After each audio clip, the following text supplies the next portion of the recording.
여러분들과 함께 읽은 사도행전 16장 1절에서 10절까지의 말씀을 통해서 제목이 좀 특이합니다. 따라서 해봅시다. 신비바조.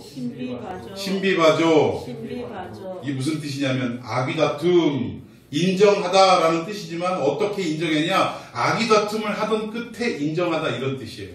그래서 오늘 제목을 신비바조, 그리고 그 신비바조, 그 헬라어로 신비바조는 인정하다라는 뜻이지만 이 인정이라는 것이 아귀다툼 끝에 한 인정. 여러분들 이해가 좀 가세요?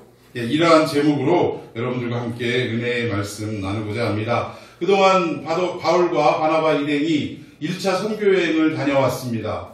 그리고 다녀온 동안에 여러 가지 일들이 생겼어요.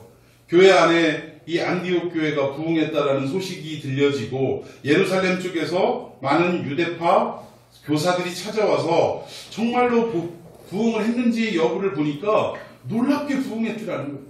자기들이 상상을 초월한 그런 놀라운 일들이, 역사들이 교회 곳곳에 일어나더라는 것입니다.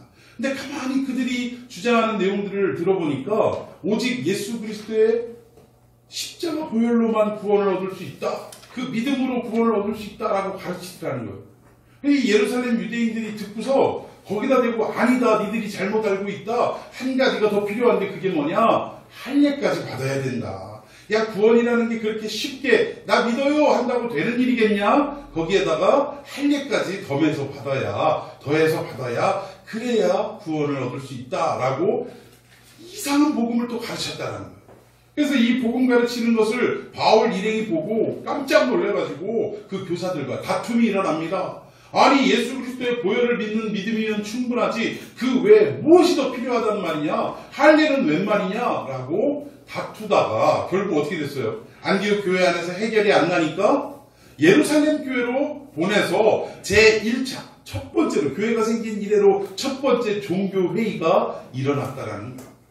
근데 그 종교회의를 통해서 누구 손을 들어줬어요? 바울의 손을 들어줬어요. 오직 예수 그리스도를 믿는 믿음으로 구원을 얻을 수 있다. 그 이방인들에게 막 무거운 짐을 지게 하지 말아라 라고 하지만 그러나 야고보에서는 뭐라고 그랬어요? 무거운 짐을 지지 말고 또 어떻게 하라고? 율법의 그 더러움들을 행하지 말고 금하고 또 어떻게 하라고 그랬어요? 할례 역시 행하는 것이 옳도다라고 얘기를 했다라는 거예요. 근데 그 의미가 뭐냐면 할례를 받아야 구원을 얻는다 그런 의미가 아니라 뭐였어요? 할례를 받지 않음으로 인해서 누군가의 마음을 시험케 하거나 또 그리스도의 품에서 멀어지게 하는 경우라면 그까짓 그 할례 받아도 괜찮다. 제사상에 올렸던 음식 우리가 먹으면 안 된다고 하고 또 먹어도 된다고 하지만 그것을 먹음으로 인해서 누군가에게 시험거리가 된다면 그 음식을 어떻게 하라? 먹지 않는 것이 좋다. 이렇게 결론을 맺었다라는 거예요.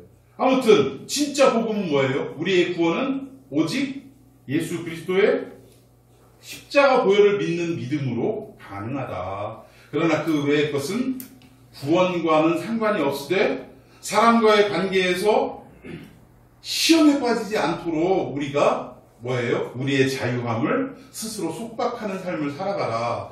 무슨 얘기인지 이해가 잘 안 가세요? 자, 우리가 인생 살아가면서 술 한 잔 먹어도 돼요, 안 돼요? 술 한 잔 그까짓 거 뭐 취하지 않고 정신이 멀쩡한 상태로는 얼마든지 한두 잔 정도 먹는 것은 죄가 아니라는 거야.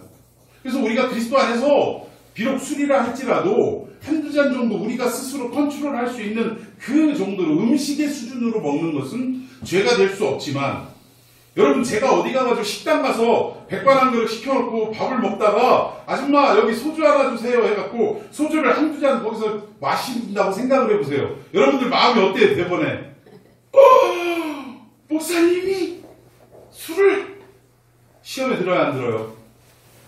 그래서 얼마든지 목사님 저도 뭐 음식으로는 한두 잔, 뭐 또 건강을 위해서 한두 잔 마실 수 있지만 그럼에도 불구하고 어떻게 하겠다라는 거예요? 시험 들 수 있는 여러분들을 위해서, 무사람들을 위해서 어떻게 하는 거예요? 스스로 자유함을 어떻게 하는 거예요? 내려놓고 종의 멍에를 맨다 이 얘기예요. 속박된다 이 얘기예요. 술을 먹지 않겠다 그 얘기예요. 이해가 가십니까 이제?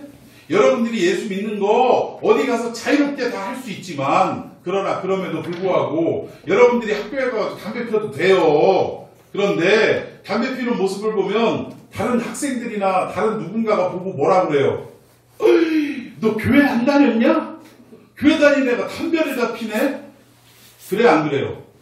벌써 마음에 걸림이 있다는 얘기. 그 얘기는 그렇다고 내가 여러분들 보고 가서 담배 피라 이 얘기가 아니야. 또 잘못 들으면 안 돼요. 오해하면 안 됩니다. 자, 얼마든지 그걸 핀다고 해서 우리가 구원을 받고 못 받고의 문제가 걸리는 게 아니더라는 거야.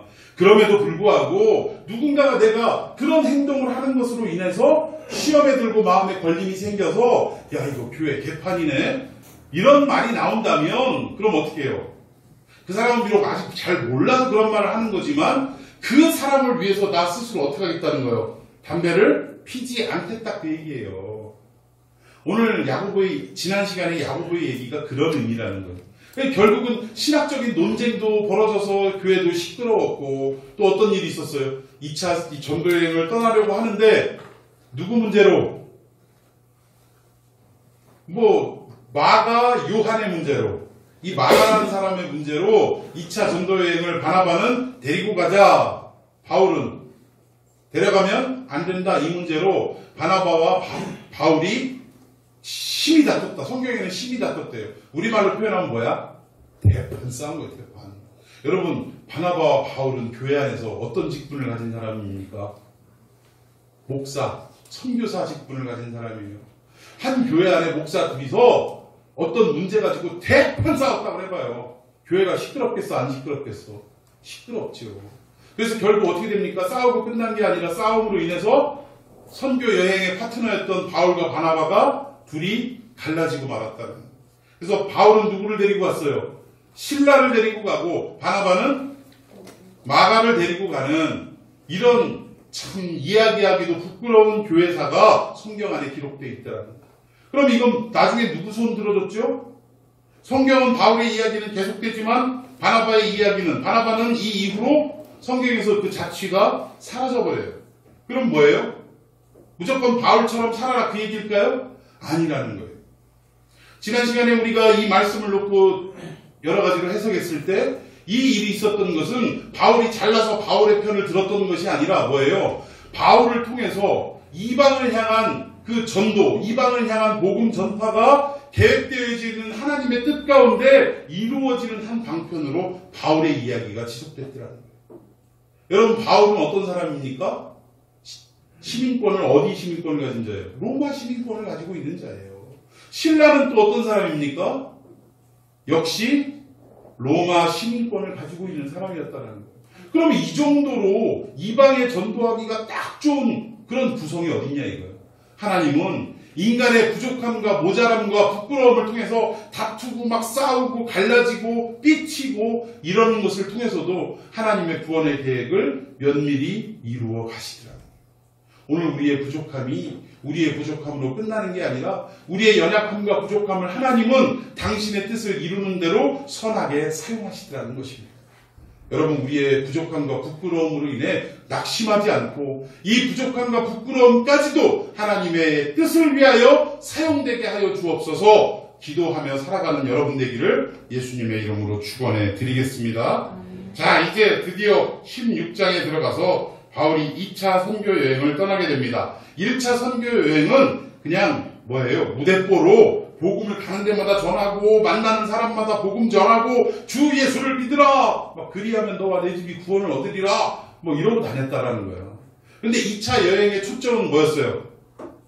1차 여행 때 복음을 막 전했던 그 사람들이 이 복음 안에서 잘 자라가고 있는지를 확인하고 그리고 뭔가 부족함이 있으면 더욱더 양육에 초점을 맞춰서 그들을 가르치고 보살피고 돌아오는 선교 여행으로 잡았다는 목표를 그렇게 잡았다는 거예요.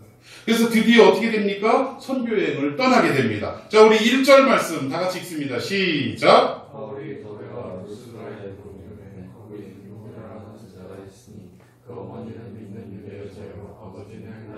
자, 바울이 어디로 갔습니까? 더베라는 지역을 들려서 어디로 갔어요? 루스드라라는 지역까지 이르렀다라고 성경은 말하고 있습니다. 근데 여러분 1차 전도 여행 때 여러분들은 이미 다 잊으셨겠지만 이 루스드라라는 지역은 바울에게 있어서 잊을 수 없는 지역이에요. 왜? 극도의 핍박과 극도의 박해가 바울을 괴롭혔던 지역이었기 때문에. 자, 여러분들 생각해 보세요. 여러분들이 예수 믿으세요라고 전도하기 위해서 어디 저 괴정동을 갔다고 합시다. 괴정동에 갔는데 세상에 여기 저 내동, 변동, 동화동 이쪽에서는 사람들이 학생들이 그냥 전도하느라고 수고하네 하고 찬물도 좀 한 그릇씩 주시고 이랬는데 괴정동에 딱 넘어가는 순간 어떻게 됐어요? 괴정동 사람들이 몇몇이 때를 이루어가지고 몽둥이를 들고 나와가지고 여러분들을 아주 그냥 착신했어요. 그냥 어디서 전도를 하냐고 착신 두드럽했어. 그러면 여러분들의 기억 속에 괴정동이 어떤 기억으로 남습니까? 두 번 다시는 가고 싶지 않은 지역. 그렇게 기억에 남을 텐데 바울은 지금 2차 전도 여행 때 첫 번째 관문을 어디로 정했어요? 루스드라. 그 두 번 다시 생각하고 싶지 않았던 루스드라로 발길을 향했다라는 사실입니다. 여러분, 전도라는 것은 나를 환영해주고 나를 막 이렇게 축혀 세워주고 인정해주는 곳으로 가는 것이 아니라 뭐예요? 오히려 핍박의 길, 환난의 길, 꽃길만 깔린 대로 가는 것이 아니라 오히려 고난의 길이 열려있다 할지라도 하나님의 뜻이 그곳이라면 우리는 가야 할 줄로 믿습니다. 복음의 열매를 오로지 다시 한번 맺히고 꽃피우고 또 자라나게 하기 위해서 바울은 그 고통의 땅으로 그 기억 속으로 다시 주저하지 않고 돌아갔다라는 거예요. 그런데 그 땅에서 누구를 만납니까? 누구를 만나요? 1차 전도 여행 때 만났던 디모데. 이 디모데라는 사람은 어떤 사람이냐면 이 바울에게 있어서 평생의 복음의 동지가 됩니다. 바울은 디모데를 뭐라고 불러요? 믿음의 아들이라 라고 부릅니다. 또 디모데는 바울을 아버지라 불렀다. 그들이 혈연 관계로 아버지와 아들의 관계가 아니라 바울이 자식을 낳는 것과 같은 영적인 자식을 낳는 것과 같은 그 수고로움을 통해서 디모데가 어떻게 된 거예요? 복음으로 말미암아 거듭났다. 여러분, 오늘 저와 여러분의 관계도 혈육적으로는 아무런 부모 자식 관계는 아니지만 여러분들이 어떻게 됐어요? 예수를 알지 못했던 상황 속에서 예수를 주로 믿고 시인하고 세례를 받았으면 그것을 뭐라고 얘기한다고요? 거듭났다, 중생했다라고 얘기한다라는 거예요. 그런데 여러분들이 그 중생의 체험을 누구와 함께 한 겁니까? 첫 번째로는 예수 그리스도로 함께 했고 성령님과 함께 했고 두 번째는 누구와 함께 했어요? 저와 함께 한 거예요. 제가 여러분들에게 복음을 증거하고 저의 입술을 통해서 저의 마음을 통해서 복음이 증거되고 여러분들은 그 복음으로 다시 태어났기 때문에 결국 여러분과 저와의 관계는 영적으로는 어떻게 된 거예요? 믿음의 관계에서는 제가 여러분의 아버지가 되는 거예요. 여러분들은 제가 낳은 자식들입니다. 그리고 지금도 이 말씀으로 설교로 계속해서 양육하는 것은 뭐예요? 마치 그 부모가 자식을 먹이는 것과 같이 양식을 먹이고 있는 그런 가운데 있다라는 그런 중이라는 거예요. 여러분은 지금 입을 딱 벌리고, 여러분 새 둥지 보셨어요? 새 둥지? 새끼들을 낳았어요. 새끼들을 어떻게 하고 있습니까? 입을 쫙 벌리고 짹짹짹짹 거리고 있어요. 그런데 어디에서 나타났는지 그 어미와 아비가 입안에다가 벌레 같은 그 먹을 것을 입에다 잔뜩 넣어놓고 새끼들을 입속으로 어떻게 해요? 하나씩 하나씩 넣어주더라는 거예요. 지금 제가 여러분들에게, 여러분들이 지금 입을 벌리고 있고 영적인 입을 벌리고 있고 제가 지금 물고 온 양식을 여러분들에게 하나씩 하나씩 넣어주고 있는 과정이라는 사실이에요. 여러분 믿습니까? 영적으로 볼 땐 지금 여러분들에게 지금 제가 밥을 먹이고 있는 그러한 상황이라는 것입니다. 그래서 결국 디모데와 바울은 아버지와 아들의 관계로 성경은 표현하더라는 거예요. 바울 역시 그렇게 표현하고 디모데 역시 그렇게 표현하더라는 것입니다. 자, 그런데 이 사람이 어떤 사람인가 좀 배경을 살펴보니까 1절에 보니까 뭐예요? 어머니는 믿는 유대 여자였더라. 즉 디모데의 어머니는, 육적인 혈통의 어머니는 누구였어요? 유대 사람이었다라는 거예요. 그럼 왜 엄마는 유대 사람일까? 그럼 아버지는 어떤 사람이에요? 아버지는 헬라인이라. 여기서 헬라인은 이방 사람을 말합니다. 근데 어떻게 이렇게 이런 관계가 형성이 됐을까? 미루어 볼 때 예루살렘에서 핍박이 일어나고 로마의 어떤 그 박해가 일어났을 때 이 예루살렘에 예수 믿던 사람들이 어떻게 됐어요? 전부 다 세계 각처로 흩어져 버렸다라는 거예요. 흩어졌다라는 그런 의미로서 그 사람들을 뭐라고 부르냐면 디아스포라라고 합니다. 이 디아스포라인 디모데의 어머니가 이 이방으로 와서 이방인인 헬라인인 아버지와 결혼을 해서 낳은 자식이 디모데였다라는 사실이에요.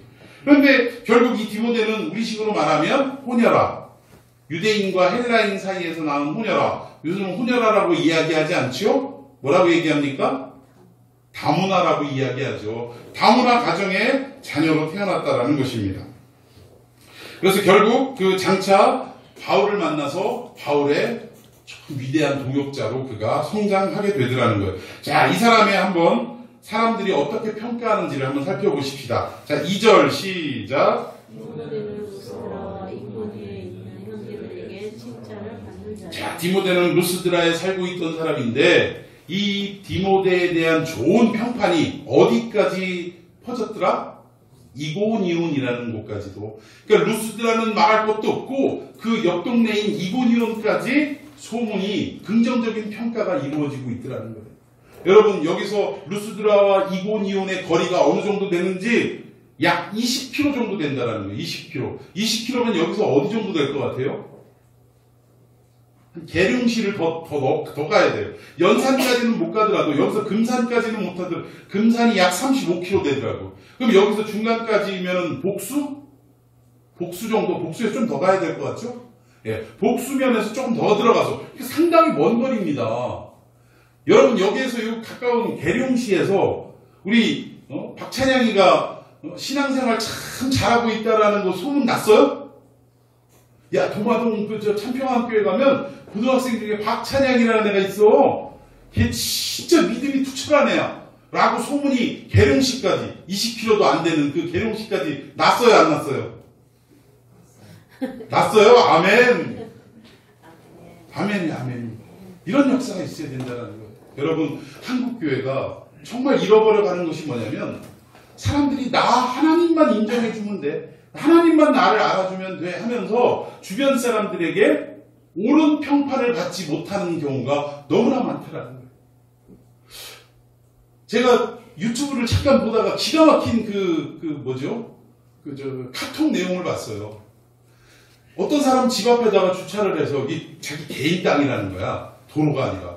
주차를 해놓고 이 사람이 차를 빼야 되는데 그 빼는 도로, 그러니까 길을 딱 가로막고 주차를 해놓고 없어졌더래요. 그래서 전화번호가 있는 걸 보고 전화했더니 그 바로 옆에 있는 큰 교회에 다니는 사람이더라는 거예요. 그래서 문자로 차 좀 빼주세요. 저 급히 나가야 됩니다. 그랬더니 갑자기 물음표. 그래서 저 정말 급해요. 빨리 빼주세요. 그랬더니 당신이 뭔데 차를 빼달라고 난리야? 됐든 그게.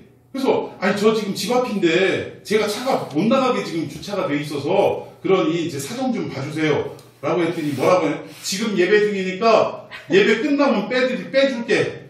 반말에 반말.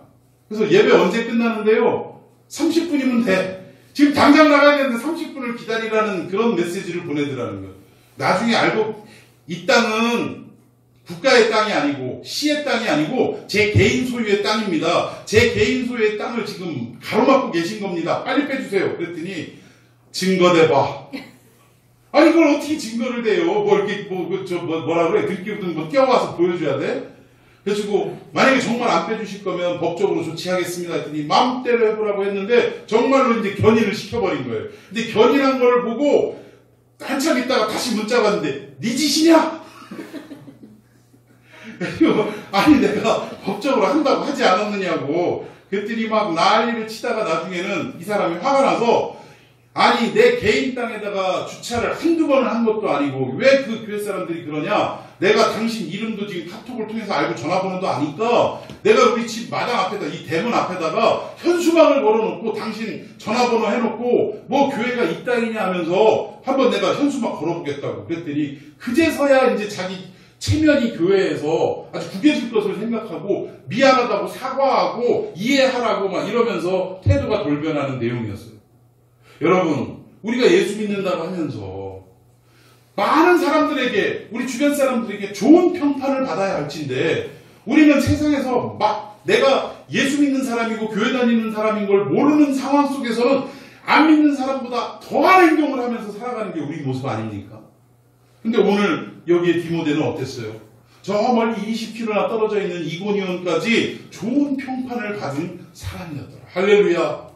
저는 오늘 이 자리에 있는 여러분들이 20km가 아니라 우리나라 대한민국 전체를 통틀어서 박찬양 딱 하면은 아주 저 부산에서도 알아주는, 야, 대전에 박찬양이라는 청년이 있는데, 이제 곧 청년 되니까 청년이 있는데 그 청년의 교회에서 봉사하고 헌신하는 그 이야기들이 이 부산 교회들까지도 전파돼가지고 지금 난리야, 난리. 우리 교회에도 제2의 박찬양, 제3의 박찬양이 막 나와야 된다라고 교회 안에서 소문이 막 퍼졌더라는 거예요. 이렇게 되기를 예수님의 이름으로 축원합니다. 네, 그래야 되는 거예요. 그래야 되는 거예요. 여러분, 이제 이 교회에서 문을 나서서 여러분들의 삶의 자리로 돌아갔을 때, 여러분의 학교에서, 여러분의 일터에서, 여러분의 삶의 자리에서 여러분들은 어떤 평판을 받아야 되느냐? 나쁜 평판이 아니라 좋은 평판을 받아야 한다는 거예요. 믿습니까? 동의하십니까? 이 일에 여러분들이 힘쓰는 삶이 되기를 예수님의 이름으로 축원해 드리겠습니다. 여러분, 우리나라 사람들이 얼마나 이 예수 믿는 사람들이 독선적인가? 버스 안에서 두 사람이 막 다퉜대요. 젊은 두 사람이 버스 안에서 막 언성 높이고 싸우고 그러니까 나이 드신 할아버지 한 분이 그것을 듣고 참다 못해갖고 벌떡 일어나서, 야, 이 사람들아 조용히 하지, 뭐하는 짓이냐고, 여기가 예배당이야? 이렇게 싸우게. 이게 무슨 말이에요? 이게 무슨라고 한 얘기인데 반응이. 요즘 한국 교회 안에 뭐예요? 분열과 다툼과 심지어는 깡패를 동원해가지고, 너 뭐라 그래? 이런 세상 무슨 용역을 막 동원해가지고 뭐 목사파, 원로 목사파 둘이 나눠져갖고 이쪽에서는 170장 찬송하고 이쪽에서는 300몇 장 찬송하고 막 이게 예배예요. 난리예요 지금. 네? 담임 목사 물러가라고 막 피켓 들고 막 하는데 용역 깡패들이 갔다가 발로 진뭉개고 막 차버리고 몽둥이 휘두르고, 이게 교회 안에서 일어날 일입니까 이게? 그러니까 이 노인이 우스갯소리겠지만 두 청년이 막 싸우는 걸 보고 참다 야, 이 사람들아 여기서 왜 싸우냐고 시끄럽게, 여기가 예배당이야 하고 막 소리를 쳤다라는 게, 이게 우리는 지금 농담으로 듣고 웃지만 이 웃음 바로 뒤에 우리는 좀 생각을 해봐야 된다는 거예요. 우리 교회는 작으니까 뭐 싸울 일도 없고 분열될 일도 없고 다툴 일도 없는 것은 맞습니다. 그러나 우리 교회가 점점 사람이 많아지고 점점 풍요로워졌을 때, 그때도 과연 자기의 이익을 위하여 주장하다가 싸우는 일이 없겠는가를 생각해 볼 때, 우리는 애초부터 작은 교회였을 때부터 이런 일들을 미연에 방지하고 미연에 예방주사를 맞는 이러한 역사가 있어야 될 줄로 믿습니다. 이 교회가 이렇다는 거예요. 저는 우리 교회는 물론이거니와 여러분들도 좋은 평판을 받는 귀한 역사가 있기를 축원해 드리겠습니다. 이 좋은 평판을 받았기에 바울은 누구를 컨택한 거예요? 디모데를 컨택했다. 여러분, 하나님도 마찬가지입니다. 물론 구원의 백성으로 뽑으신 것은 정말 이 사람이 우리가 볼 땐 개차반 같은데 이런 사람을 왜 구원하셨는지 모르겠다라고 생각할 그런 부분도 있어요. 그러나 분명한 것은 하나님이 교회의 일, 즉 하나님의 구원의 역사, 어떤 누군가에게 일을 맡기실 때 평판 나쁜 사람 절대 맡기지 않습니다. 여러분, 대기업에서도 사람을 뽑을 때도요, 사람을 이렇게 승진시켜서 자기의 어떤 직속 부하로 만들 때는 실력 있는 사람을 먼저 뽑는 것이 아니라 회사 내에서 평판이 좋은 사람을 먼저 뽑는다는 거예요. 여러분, 이해 가십니까? 어디에 가서도 여러분, 일 잘하면 뭐예요? 내 동료들과 어울리지 못하고 뾰족한 송곳처럼 모난 곳이 많아서 둥글둥글하지 못하고 그렇게 살아가는데, 여러분들은 모난 곳 없이 둥글둥글하게 다소 일하는 실력은 조금 못 미치더라도 둥글둥글하게 회사의 분위기는 점점 좋아지게 평화의 사자가 되기를, 피스메이커가 되기를 예수님의 이름으로 축원해 드리겠습니다. 그래야 하나님이 여러분들을 뽑으신다는 거예요. 아이, 교회 안에서 일 잘하면 뭐예요? 다른 사람들과 부딪히고 막 이러면 뭔가 저 사람하고는 말 붙이기도 어렵고 이런 상황이 되면 어때요? 주변의 사람들이 떠나간다는 거예요. 저는 여러분들이 그런 사람이 되지 않기를 축원해 드리겠습니다. 자, 그래서 결국 디모데가 바울의 선교 일정에 합류하게 되는데 그 장소가 어디였더라고요? 루스드라라는 지역이었다라는 것입니다. 자, 3절 계속 읽어봅시다. 시작. 바울이 그를 데리고 떠나고자 할세 그 지역에 있는 유대인으로 말미암아 그를 데려다가 플레를 하니 이는 그 사람들이 그 아버지는 헬라인인 줄 다 압니다. 자, 이 디모데를 선교 여행을 떠나기 전에 뭘 시켰다고요? 할례를 시켰어요. 디모데는 정통 유대인도 아니고 다문화였다라는 거예요. 헬라 아버지와 유대 어머니 사이에 난 그런 다문화의 자녀인데 그런 그를 바울이 다른 사람도 아닌 바울이 데려다가 할례를 시켰다. 이유가 뭘까? 그 바로 밑에 나옵니다. 이는 그 다음부터 읽어봅시다. 시작. 이는 그 사람들이 그 아버지는 헬라인인 줄 다 알미다. 여기서의 그 사람들이 누구예요? 그 지역에 살고 있는 유대인들을 말하는 것입니다. 즉 디모데라는 사람을 선교 여행에 합류시키려고 하다 보니까 주변에 유대 출신의 예수를 믿는 사람이나 아직은 예수를 믿지 않는 그냥 정통 유대교도들 사이에서 뭐예요? 무슨 일을 할 때 인정합니까? 안 합니까? 저 사람은 막말로 혼혈한데 어떻게 우리는 선민이고 우리는 정통 유대인들인데 어떻게 저 사람에게 우리가 가르침을 받을 수 있겠습니까? 이런 얘기가 나오기가 딱 쉬운 상황이었다는 거예요. 그래서 유대인들에게 복음을 증거하기 위해서는 어떻게 해야 돼요? 디모데에게 흠이 없는 어떤 입장으로 만들어줘야 되기 때문에 그를 데려다가 뭐 했다? 할례를 했다는 구원을 못 받아서 할례를 한 게 아니라 사역을 위해서 매끄러운 사역의 어떤 일들을 위해서 그를 할례를 시켰다라는 것입니다. 고린도전서 9장 20절에 보면 한번 읽어볼까요? 고린도전서 9장 20절 제가 읽겠습니다. 유대인들에게 내가 유대인과 같이 된 것은 유대인들을 얻고자 하며 율법 아래에 있는 자들에게는 내가 율법 아래에 있지 아니하나 율법 아래에 있는 자같이 된 것은 율법 아래에 있는 자들을 얻고자 하며 무슨 말이에요?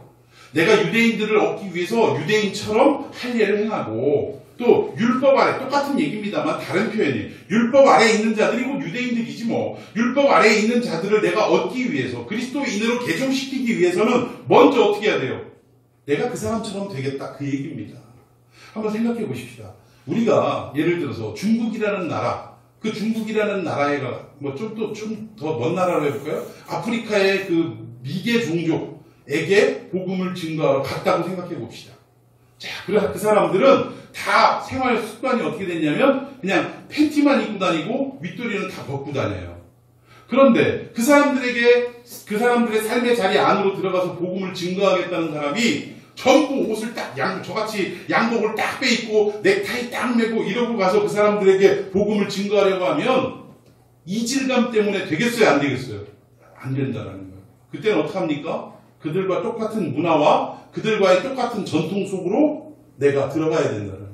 저들이 우통을 벗고 다니면 나도 어떻게 해야 되는 거예요? 우통 벗고 가서 복음 증거해야 되는 거예요. 이해 가시죠? 그래서 아프리카 가면 우통 벗으라 그 얘기가 아닌 건 아시죠? 예. 그러니까 그들의 문화와 그들의 전통 속에 내가 굳이 들어가지 않아도 되지만 그들을 얻기 위해서 내가 그들의 문화와 전통 안으로 뛰어 들어간다 그런 의미라는 거예요. 오늘 디모데를 할례를 베푼 이유는 뭐냐? 유대인들에게 복음을 증거하기 위해서는 이 일이 유대인들의 전통과 문화와 더 나아가서 그들의 종교인 행위인 할례를 받아야 했기 때문에 디모데를 할례를 시켰다라는 것입니다. 여러분 이해 가십니까? 그런데 사실은 이것이 문제였다는 거예요. 왜 문제냐? 자, 한번 4절 읽어봅시다. 4절 시작. 다녀갈 때 예루살렘에 있는 사도와 장로들이 작정한 교회를 그들에게 주어 지키게 하니 5절 이에 여러 교회가 믿음이 더 굳건해지고 수가 날마다 늘어가니라. 자, 이게 무슨 말이냐면 이 바울은 하나님이 원래 다메섹 도상에서 예수님이 다메섹 도상에서 그에게 네가 핍박하는 예수다라고 말씀하시면서 이방인을 구원한 이방인들에게 복음을 증거할 사도로 그들을 택하십니다. 그러면 원래 이 바울의 그 사역의 중심은 누구여야 되는 거예요? 이방인이어야 됐다라는 거예요. 그러니까 가는 곳마다 이방을 찾아다니면서 이방 땅을 찾아다니면서 이방인들에게 복음을 증거할 사명이 누구에게 있더라? 바울에게 있더라. 그런데 지금 바울이 1차 전도 여행의 모든 내용들을 훑어보면 이방 땅을 돌아다니긴 했지만 그 이방 땅 안에 있는 누구를 찾아다녔어요? 유대인들을 찾아다녔다는 거예요. 그리고 말씀을 전하면 그 지역에 항상 어디를 먼저 찾아갔어요? 회당을 먼저 찾아갔다는 거예요.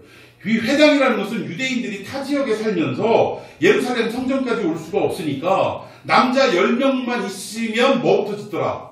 회당 먼저 짓더라는 거예요. 그럼 그 지역에 유대인들이 적어도 남자가 10명 이상이 있더라는 지역입니다. 있는 지역이에요. 그러면 이 바울은 이방 땅에 가서 회당을 찾아갔다는 것은 먼저 누구에게 찾아갔다는 거예요? 유대인에게 찾아가서 유대인을 중심으로 복음을 증거했다는 거예요. 그런데 예수 그리스도는 이 바울을 통해서 누구를 구원하기를 원하셨다는 거예요? 유대인이 아닌 이방인들을 구원하시기를 원하셨다라는 것입니다. 근데 디모데를 할례를 줬던 것 역시 무엇이 목적이었어요? 유대인들을 눈치 보느라고. 유대인들에게 복음을 증거하려고 디모데에게 할례를 줬다는 거예요. 근데 이런 일이 필요했어요? 안 했어요? 안 했었다는 거예요. 왜?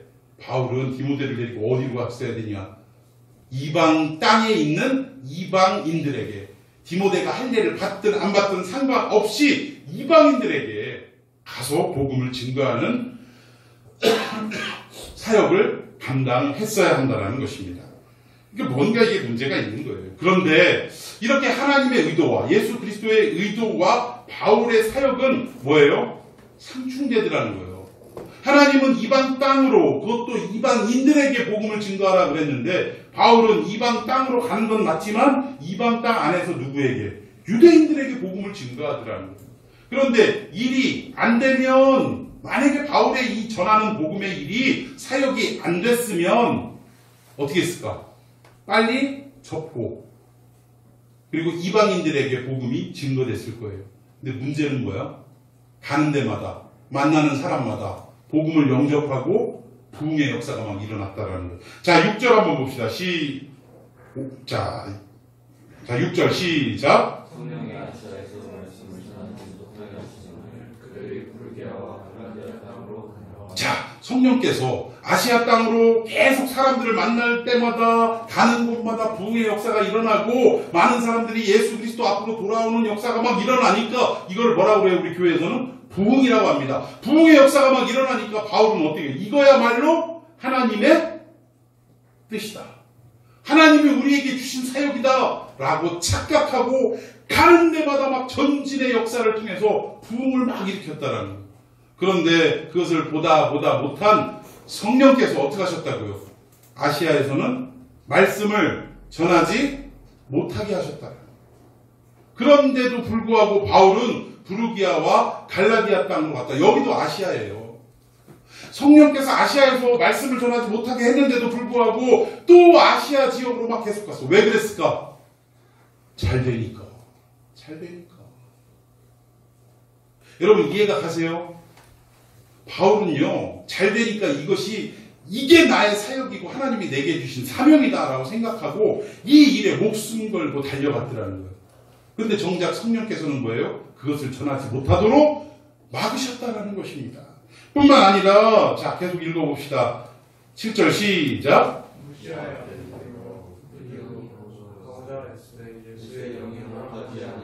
아까도 복음을 전하지 못하도록 했을 뿐더러 성령께서 지금 여기 무시아 앞에 이르러서 비두니아로 또 가려고 하니까 누가 허락지 않아요?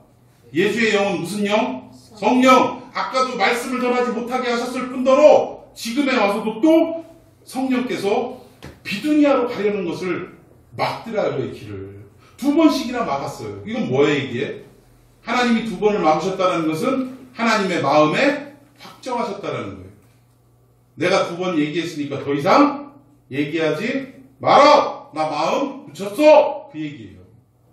성령은 마음을 붙이신 거예요. 네가 아시아로 가서 복음 전하는 건 내가 원치 않는 일이다. 부흥을 하든 사람이 많아지든 교회가 막 세워지든 그것은 나의 뜻과는 상관없는 일이야 라고 막으셨다는 거예요. 바울은 꿈과 비전이라고 열심히 했고 애썼어요. 여기 보니까 비두니아로 가고자 어떻게 했다고? 여기서 애썼다는 건 수고했다라는 거예요. 열심으로 했다라는 거예요. 아시아에 복음이 전파되는 것을 정말 그냥 어금니 꽉 깨물고 피곤해도 그냥 갔다라는 얘기입니다. 이렇게 열심히 했는데 예수의 영이 허락지 않으셨다라는 거예요. 여러분, 왜 이랬을까? 왜 형통의 역사가 바울에게 이루어지니까 이것을 멈출 수가 없고 예수의 영, 성령이 막으시는데도 불구하고 왜 계속적으로 아시아로 가려고 했을까? 왜 그랬을까? 다른 거 아니에요. 형통하니까 그런 거예요. 막 일이 풀리니까. 근데 성경에 나오는 형통이라는 단어는 우리 한글 성경에는 똑같이 형통이지만 히브리어로 볼 때는 셀라흐라는 형통이 있고 찰라흐라는 형통이 있습니다.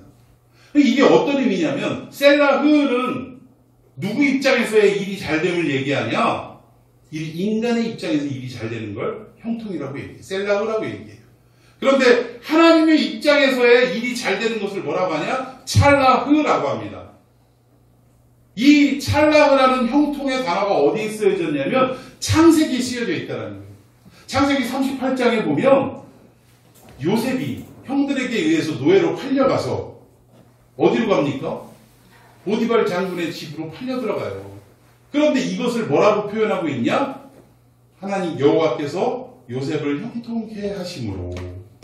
아니 노예로 그 야곱의 집에서 귀한 아들로 사랑을 독차지하며 살아가던 이 요셉이 하루아침에 노예가 돼버리고 그것도 어느 집에 그 종으로 들어갔는데 이것을 성경은 뭐라고 표현하더라?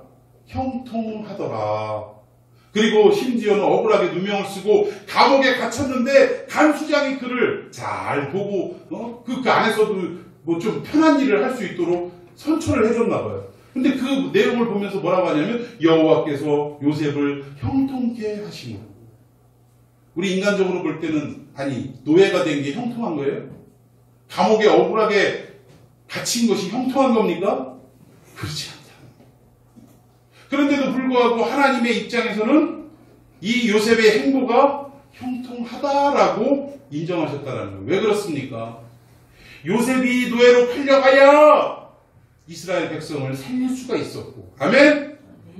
요셉이 감옥에 갇혔어야 애굽의 왕을 만날 수가 있었다는 거예요. 믿습니까? 하나님이 이스라엘 백성들을 구원하시기 위하여, 그들의 생명을 살리시기 위하여 미리 요셉을 애굽 땅으로 보내셨고, 애굽 땅에서 개인적으로는 힘들고 어렵고 고난의 삶을 살아갔지만 그 고난의 삶을 통하여 뭐예요? 온 이스라엘에게 생명을 주시기 위한 하나님의 구원의 계획이 하나 둘씩 차근차근 순차적으로 문제없이 이루어져 가고 있더라. 이 차원에서 형통하였더라라는 말을 사용했다는 거예요. 찰라흐를 사용했다. 그러나 요셉 개인의 입장으로는 이건 형통이 될 수가 없습니다. 고난의 연속이고 죽지 못해 살아가는 삶이었다라는 거예요.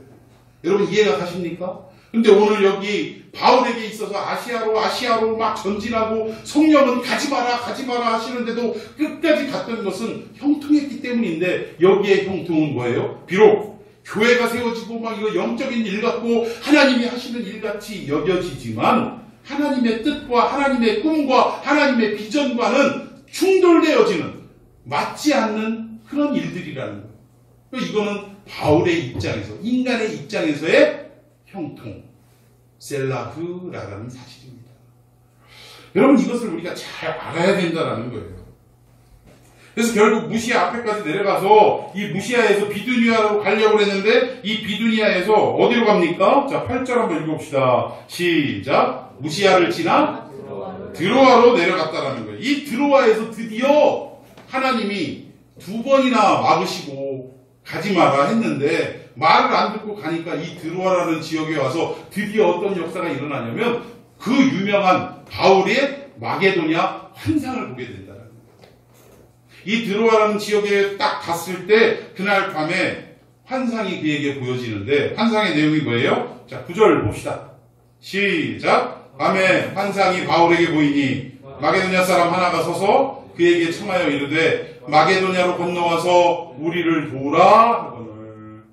바울 선생님 아시아로 가시지 말고 여기 마게도냐는 지금의 어디를 얘기하냐면 유럽을 얘기해요. 유럽으로 와서 우리를 도와주십시오. 밤의 환상 가운데 이런 내용을 보게 하셨다는 거예요. 그래서 결국은 이 환상을 보고 어떻게 됐느냐? 뭐 어떤 교회 가보면 이 내용이 어떤 의미인지도 모르고 현수막으로 뭐라고 얘기했냐면 오늘은 한국을, 내일은 세계를 이러면서 저 이제 선교하겠다 그 얘기예요. 그러면서 그 끝에 뭐예요? 우리에게 마게도냐의 환상을 보여주소서. 사도행전 16장 9절. 우리가 그걸 딱 볼 때는요, 엄청나 보입니다.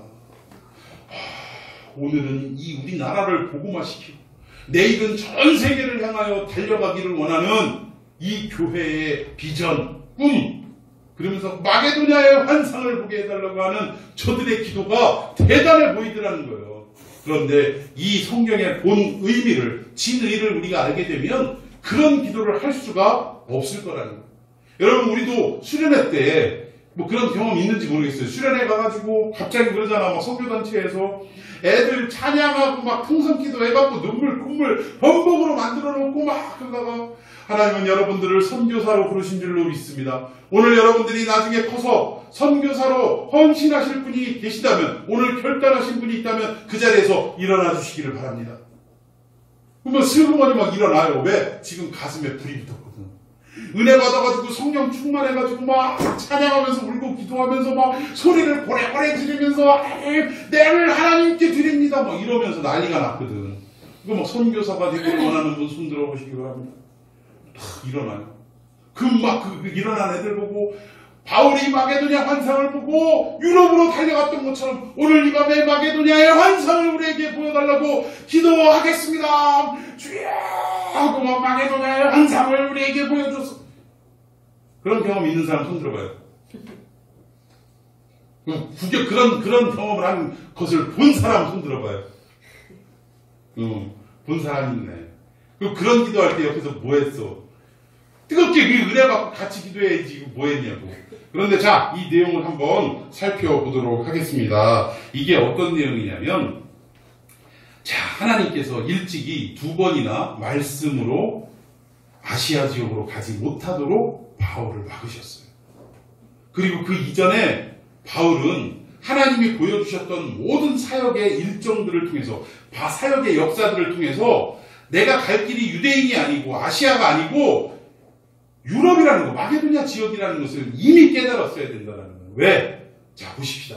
지난주에 우리가 설교했던 바나바와 바울의 대판 싸우고 나서 둘이 갈라지고 파트너가 바뀌었어요. 누구로 바뀌었습니까? 신라로 바뀌었어요. 신라는 어느 시민권자? 로마 시민권을 가지고 유대인에게 찾아가면 먹히겠어요? 이방인에게 찾아가면 먹히겠어요? 그 당시 로마 시민권은 모든 것을 다 패스할 수 있는 아주 권한이 있는 그런 자격이었다는 거예요. 그럼 이방으로 가서 이방인들에게 얼마든지 복음을 증거할 수 있는 자격 요건을 갖춘 사람을 그에게 붙여주셨다는 거예요. 그럼 어디 가라는 얘기예요? 좀 생각해보면, 자, 내가 지금 일본에 가서 복음을 증거하라는 사명을 받았어요. 그런데 우리 창영이 일본어 해요, 못해? 지들이도 일본어를 못하는 창영이를 데리고 가봐야 도움이 될까 안 될까? 안 돼요, 안 돼. 그러면 우리 미나 일본어 할 줄 알아, 못해? 너도 안 돼. 자, 우리 그 은비 일본어 조금 할 줄 알아, 몰라? 아니, 그렇다고 이 정도 할 줄 알잖아, 그치? 그러면 일본어를 조금이라도 할 줄 아는 은비를 데려가라는 것은 뭐예요? 파트너로 은비를 맺어준 것은 어디로 가라는 얘기예요? 일본으로 가라는 얘기예요. 이게 하나님의 역사입니다. 하나님은 바울의 일상에서 이미 이방인에게 가서 복음을 증거하라고 보여주셨던 거예요. 심지어 루스드라에 가서 누구를 만났죠? 디모데를 만났어. 디모데는 뭐 어떤 사람? 혼혈, 다문화 가족이라는 거예요. 다문화라는 것은 유대인에게도 좋지만 누구에게 좋다는 거예요? 이방인들에게. 왜? 이방인들의 문화에 너무나 익숙한 사람이 디모데였다는 거예요. 그리고 디모데는 이중 언어가 가능해요. 어머니를 통해서 유대 언어를 배웠고 히브리어를 배웠고 또 아버지를 통해서 또 그 사는 지역을 통해서 뭘 배운 거예요? 헬라어를 배운 거예요. 헬라어를. 이중 언어가 가능하고 또 그들의 어떤 이방의 문화와 이방의 전통과 이방의 여러 가지 습성들을 너무나도 익숙하게 잘 알고 있는 디모데를 붙여주셨다는 것은 어디로 가라는 거예요? 이방으로 가라는 거예요, 이방으로. 그런데 바울은 자꾸 누구에게 찾아갔어요? 유대인에게 찾아갔어요, 유대인에게. 회당으로 찾아갔어요. 그리고 거기서 안 됐으면 또 마음을 꺾었을지 모르는데 막 잘 되니까 이 꿈을 버릴 수가 없었던 거예요. 그런데 드디어 이 드로아라는 지역에서 마게도냐의 환상을 딱 보여주신 건 뭘 얘기해요? 여러분, 부모님이 여러분들에게 말로 할 때 들어야 돼요. 매를 들을 때 들어야 돼요. 말로 할 때 들을래? 맞고 들을래? 대답해봐. 말로 할 때 들어야지. 말로 할 때 하나님이 말로 잘 설명하고 여러 가지 환경을 보여주시고 그랬는데도 안 들으니까 어떻게 한 거예요? 이제 야, 너 내 말을 뭘로 들은 거예요? 왜 이렇게 몰라? 이해가 안 되냐? 하면서 하나님이 쥐어 박듯이 보여주신 게 뭐예요? 너 정신 차리고 내 뜻을 잘 봐라해? 하면서 보여주신 게 뭐라고? 마게도냐? 환상이라는 거예요. 마게도냐 사람이 이제는 직접 이리 와주세요. 나를 도와주세요. 우리를 도우소서. 이걸 보여주니까 드디어 바울이 어떻게 된 거예요? 인정하더라. 10절 한번 볼까요? 자, 10절 시작. 바울이 그 환상을 보았을 때 우리가 곧 마게도냐로 떠나기를 힘쓰니 이는 하나님이 저 사람들에게 복음을 전하라고 우리를 부르신 줄로 그제서야 인정했다. 여기서 인정함이라는 게 아까 우리 제목 뭐라고요? 신비바조. 원래는 쉰비바조 뭐 이렇게 해야지 맞는 건데 이 쉰비바조라는 게 인정하다라는 뜻이지만 그 속뜻은 뭐예요? 내가 맞습니다. 아, 그렇군요. 이런 의미로 인정하는 게 아니라 악의 다툼 끝에 인정하다 이거예요. 무슨 말이에요? 하나님이 아시아의 선교 노선을 바꾸어서 유럽으로 가라 할 때 바울은 인정할 수가 없었다는 거예요. 아니, 하나님 말도 안 되는 소리라. 아니, 지금 막 교회가 막 세워지고 사람들이 복음을 영접하고 난리가 났는데 아니, 왜 저를 유럽으로 돌리시는 겁니까? 하나님 노망나신 거 아니에요? 하나님 어디 아프신 거 아니에요 지금? 아, 여기가 이렇게 잘 되는데 딴 데로 가라고요? 지금 그 얘기라는 거예요. 그렇게 하나님과 충돌이 이루어졌다는 거예요. 무엇 때문에? 자기가 눈앞에 벌어지는 형통함 때문에 그랬다는 거예요. 결국 어떻게 됐어요? 마게도냐의 환상을 통해 그 환상 앞에는 더 이상 어찌할 바를 알지 못하고 그냥 인정했다라는 거예요. 아하, 하나님이 유럽으로 가라고 하시는구나. 그런데 이것도 기쁜 마음으로 할렐루야! 유럽으로 터닝! 이게 아니라는 거예요. 아, 이거 아닌데. 참 이게 아시아인데. 아, 지금 부흥하는 거 안 보이시나? 그럼에도 어떡하고 뭐 고집 부리시니 어떻게 해야 내가 할 수 없고 하나님과 대적할 수는 없고 하나님과 가야지 뭐 어떻게 해. 종놈이 뭐 말 들어야지 별 수 있어. 에이, 이게 기쁨이에요, 어거지예요? 어거지의 마음으로 마게도냐, 유럽을 향해 발길을 돌렸다라는 사실입니다. 여러분, 여기 인정하다가 바로 그런 의미예요. 그런데 중요한 것은 이렇게 인정해서 하나님이 설득을 해서 바울을 마게도냐, 즉 유럽으로 발길을 돌리셨는데 여기서 우리가 좀 더 깊이 생각할 게 있어요. 시간이 좀 많이 갔지만 더 깊이 생각할 게 있습니다. 그게 뭐냐? 첫 번째, 그러면 하나님이 가라고 하는 길로 갔으니까 하나님이 가란 대로 그 길을 걸어가면 꽃길만 나에게 나타나야 되는 게 아니냐? 그래야 안 그래요? 하나님이 가라고 한 길로 가니까 좋은 일만 있어야지. 그래 안 그래?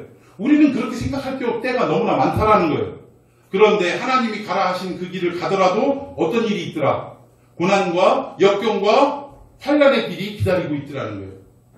여러분 이해 가십니까? 하나님이 여러분들에게 오늘 어떤 길로 가라! 라고 명령하셨을 때 그 길을 예, 아멘! 하고 간다 할지라도 모든 일이 잘 풀리는 건 아니더라는 거예요. 어떤 선교사님이 가기 싫은 선교의 길을 어거지로 하나님께서 가라 해서 모든 재산들을 처분하고 아내와 자식과 그 선교지로 갔는데 세상에 어떤 일이 있었냐면 그 땅에서의 강도 떼들이, 이거 불량배들이죠. 강도 떼들이 자기가 없는 틈을 타서 사모님하고 애만 있는데 가가지고 무참하게 성폭행을 하고 결국은 살인까지 했더라는 거예요. 그것을 바라볼 때 이 선교사님 마음이 어떻겠어요? 하나님, 아니 가라고 해서 여기 왔는데 왜 이런 일이 저에게 생기는 겁니까? 원망하고 비통해할 수 있다라는 거예요. 그런데 그분은 어떻게 했느냐? 그 일이 있고 나서 잠시 그 지역을 떠나서 고국으로 돌아와서 마음을 재정비하다가 결국 어디로 또 들어갔을까? 부인이 죽임을 당한 그 지역으로 또 들어갔어요. 왜? 그 행위를 한 사람들은 너무나도 믿고 하나님이 하신 일이 이해도 안 되지만 그러나 그 땅에 대한 애정과 하나님이 그토록 그 땅을 구원하시기로 원하시는 그 마음이, 그 뜨거움이 자기 마음에서 박혀서 이게 헤어나지를 못하겠더라는 거예요. 고난의 길임에도 불구하고 그 길을 갔던 선교사님이 계십니다. 마찬가지예요. 비록 마게도냐로 터닝시켰던 하나님이지만 마게도냐에서 기다리고 있었던 것은 점치는 귀신 들린 여자를 만나게 하시고 그 여자를 예수 그리스도 이름으로 명해 귀신을 쫓아냈는데 어떤 일이 있었냐면 뒤지게 매를 맞고 감옥에 갇히는 일을 당하고 말았다. 여기저기 쥐어 터지고 감옥 속에서 하나님 이게 뭡니까? 내가 아시아로 간다고 할 때 내비두지 왜 여기를 오게 해갖고 이렇게 고통스럽게 만듭니까? 처음에는 이해가 안 됐지만 그러나 그 모든 과정을 누가 지켜보고 있었냐면 감옥에 있는 사람들이 지켜보고 있더라는 거예요. 그것을 눈치채고 아하 이 길을 통해서 결국 내가 매를 맞고 감옥에 갇혔지만 이 일을 통해서 나를 통해서 복음이 어디까지 전해지는 것이 하나님의 뜻이라는 사실을 알게 됐냐? 로마 심장부까지 황제 앞에까지 가서 복음을 증거케 하는 것이 하나님의 뜻이구나 하는 것을 비로소 깨닫고 나서 그곳에서 뭐 하기 시작했어요? 찬미하며 기도하기 시작했다. 여러분 바울이 미친놈입니까? 죽도록 매를 맞고 와가지고 찬송하세 찬송 이랬겠냐고. 아니라는 거예요. 처음에는 이해할 수 없었어요. 왜 나를 여기로 보내서 이 감옥에 매를 맞게 하십니까? 그랬는데 그 짧은 과정 속에서 하나님의 뜻을 깨닫게 하십니다. 너를 통해 이 유럽을 통해 결국은 로마로 심장부로 가서 복음을 증거해서 로마를 통해 온 세계로 복음이 선포되어지는 것이 나의 계획임을 하나님의 계획임을 드디어 바울이 깨달았다. 그 깨달음을 통해서 야 복음이 로마 심장부를 통해 전 세계로 뻗어나간다는데 내가 매 좀 맞으면 어떠냐? 내 입술 좀 터지면 어떻고 눈탱이 좀 터지면 방탱이 되면 좀 어떠냐? 내 이 고통스러움이 좀 있으면 어떠냐? 너무나 기뻤던 거예요. 복음만 선포된다면 복음만 전 세계로 나아간다면 그 의지로 그 기쁨으로 찬송을 하기 시작했다는 이 광경을 죄수들과 간수들도 보고 결국 어떻게 됐어요? 그 찬송의 옥토가 흔들리고 착고가 풀려지는 능력의 찬송으로 바뀌었지만 결국 도망가지 않고 오히려 죽으려고 자살하려고 했던 간수를 구원하는 복음을 증거해서 구원하는 역사가 있었다라는 것입니다. 여러분 우리의 이 길이 하나님이 가라 하신 길이라 할지라도 어려움은 있다라는 것을 여러분들 기억하시고 그런데도 왜 하나님께서 이 길을 가게 하시는가? 이 길을 통해서 결국 가는 길을 통해서 도역자들을 붙여주시고 또 여러 돕는 손길을 붙여주셔서 이 모든 환난을 능히 이겨낼 수 있도록 하나님이 역사하시거든요. 여러분 믿습니까? 이런 깨달음까지도 우리가 가야 되고 둘째는 뭐냐? 11절까지 한번 읽어봅시다. 11절 시작. 우리가 드로아에서 배로 떠나 사모드라에게로 직행하여 이튿날 네아폴리로 가고 네, 사모드라게로 직행하여 이튿날 네아폴리로 가고 못하네요. 네아폴리입니다. 자 여기서 우리가 이해할 수 있는 것은 사도행전 20장에 보면 갔던 길을 역순으로 이렇게 거슬러 오는 장면이 기록이 되어 있어요. 사도행전 20장 6절일 겁니다. 거기에 보면 이 드로아에서 이 네아폴리 여기로 가는 길이 며칠 걸리는 길이냐면 닷새길이에요. 닷새길. 성경에 보면 5일이 걸립니다. 5일이 걸리는데 지금 어떻게 하신 거예요? 빌립보에서 드로아까지가 5일 거리인데 하나님이 지금 며칠 만에 가게 하신 거예요? 오늘 출발했으면 언제 도착했다고 지금? 이튿날. 그럼 며칠 걸린 거예요? 어떤 분이 이틀 걸렸대요.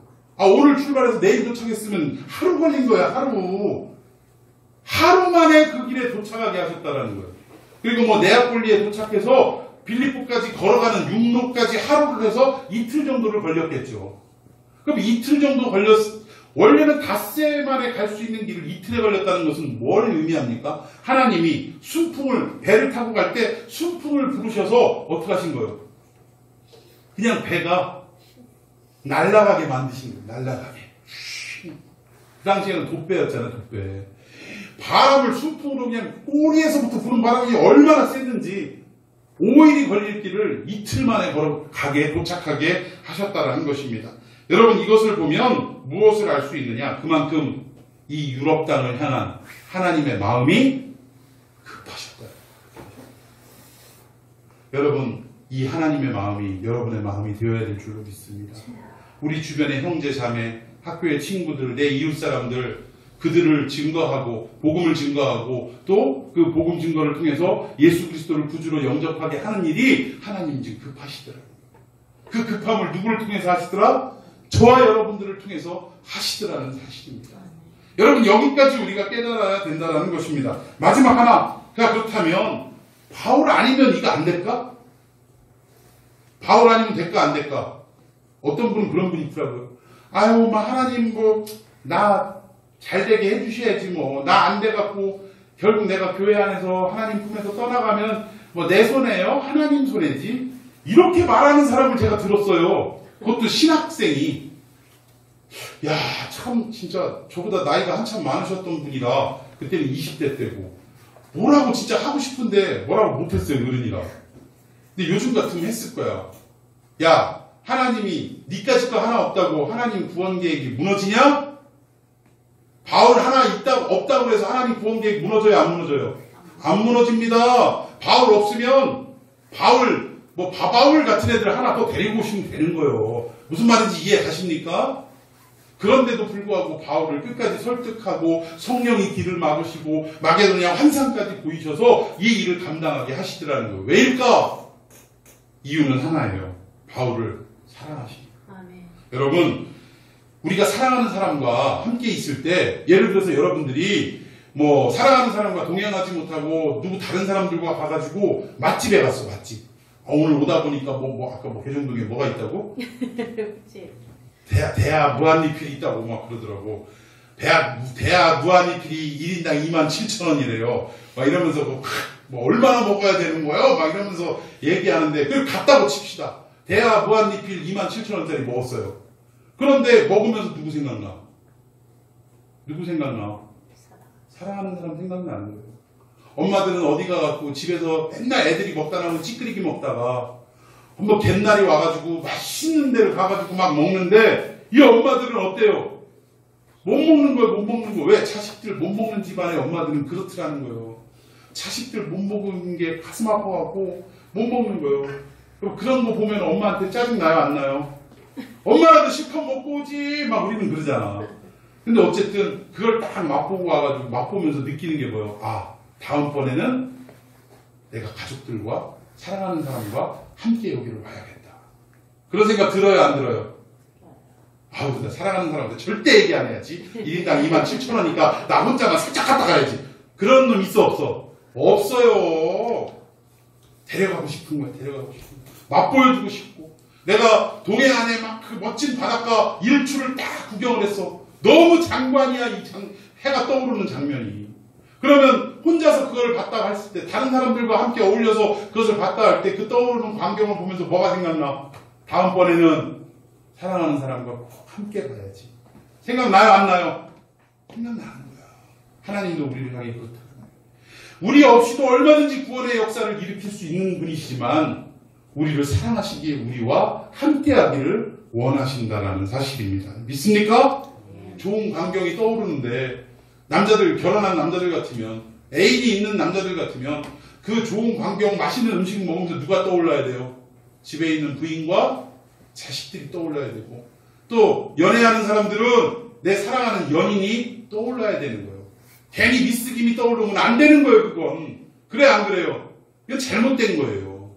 그러니까 하나님도 우리를 생각하시더라고요. 자, 이런 역사가 하나님의 우리를 향한 사랑이라는 사실입니다. 오늘 여러분들의 꿈도 중요하고 여러분의 계획도 중요하지만 더 중요한 건 뭐예요? 하나님이 나를 통해 무슨 일을 하기를 원하시는가? 하나님의 꿈이 더 중요하더라고요.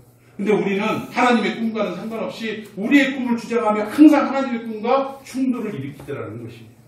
오늘 바울처럼 빨리 내려놓고 내 꿈 내려놓고 아시아에서 잘 되는 내 꿈을 내려놓고 주님이 원하시는 마게도냐로 향했던 것처럼 하나님의 꿈을 향해 여러분들 인생을 내려놓는 역사가 있기를 예수님의 이름으로 축원해 드리겠습니다. 기도하십시다.